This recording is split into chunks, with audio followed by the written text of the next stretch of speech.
পক্ষে আমাদের যে যুক্তি রয়েছে সেটার পক্ষে দেশের যত এক্সপার্টিস রয়েছে তারা আমাদের সাথে একমত হয়েছিলেন, কিন্তু একটি অদৃশ্য শক্তির বলয়ে সরকার আমাদের পক্ষে ঘোষণা দিতে রাজি হননি। কারণ সারা দেশে গত 17 তারিখ 51টি জেলায় মব তৈরি করে সারা বাংলাদেশ বন্ধ করে রাখা হয়েছে। তারা বাংলাদেশকে দেখাতে চায় যে ডিপ্লোমাধারীরা তারা অযৌক্তিক কোটা গায়ের জোরে টিকিয়ে রাখতে চায়।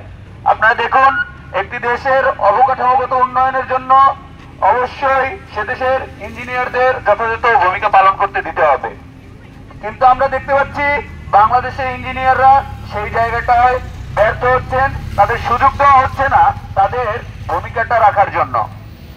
আমরা বলে দিতে চাই, বাংলাদেশ যদি এভাবে ডিপ্লোমাধারীদের কাছে জিম্মি থাকে তাহলে অচিরেই বাংলাদেশের সমস্ত কাঠামো ভেঙে পড়বে। এবং আমরা বলে দিতে চাই, এভাবে একটি দেশ চলতে পারে না। এভাবে প্রহসনের মাধ্যমে, জোর জবরদস্তির মাধ্যমে এবং কোটার মাধ্যমে চাকরি নিয়ে বাংলাদেশ এভাবে চলতে পারে না, আমরা চলতে দিব না। অতএব আপনারা দেখতে পেয়েছেন বাংলাদেশের বিভিন্ন সরকারি চাকরি সেক্টরে কিভাবে ডিপ্লোমাধারীদের অযৌক্তিক সুবিধা দেওয়া হয়েছে। যে অযৌক্তিক সুবিধার বিরুদ্ধে আমরা দাঁড়িয়েছি। এভাবে যদি তাদের অযৌক্তিক সুবিধা দেওয়া হয়, যেখানে ইঞ্জিনিয়ারদের থাকার কথা ছিল সেখানে ইঞ্জিনিয়াররা না থাকে, যদি সেখানে ডিপ্লোমাধারীরা থাকে, তাহলে বাংলাদেশের জন্য চরম হুমকি হয়ে দাঁড়াবে।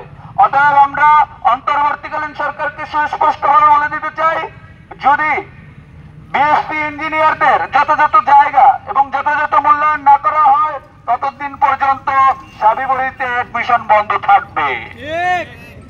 কারণ যেখানে আপনারা চাকরির ব্যবস্থা করতে পারতেছেন না, যেখানে পদ থাকা সত্ত্বেও আপনারা ইঞ্জিনিয়ারদের সুযোগ দিতে পারছেন না, সে দেশে নতুন করে ইঞ্জিনিয়ার তৈরি করার কোনো দরকার পড়ে না। আমরা বলে দিতে চাই, যেহেতু ডিপ্লোমাধারীদের দিয়েই দেশ চলছে, সকল সেক্টরে ডিপ্লোমাধারীরাই ভালো করছে, অতএব তাদেরই ভর্তি করান, তাদের আপনারা বেশি বেশি করে ডিপ্লোমা ইনস্টিটিউট করান। আমাদের ইঞ্জিনিয়ারিং বিশ্ববিদ্যালয়ের কোনো প্রয়োজন নেই, বিশ্ববিদ্যালয়ে ইঞ্জিনিয়ারিং সাবজেক্ট করানোর কোনো প্রয়োজন নেই এবং ইঞ্জিনিয়ারিং এ এডমিশনের কোনো প্রয়োজন নেই।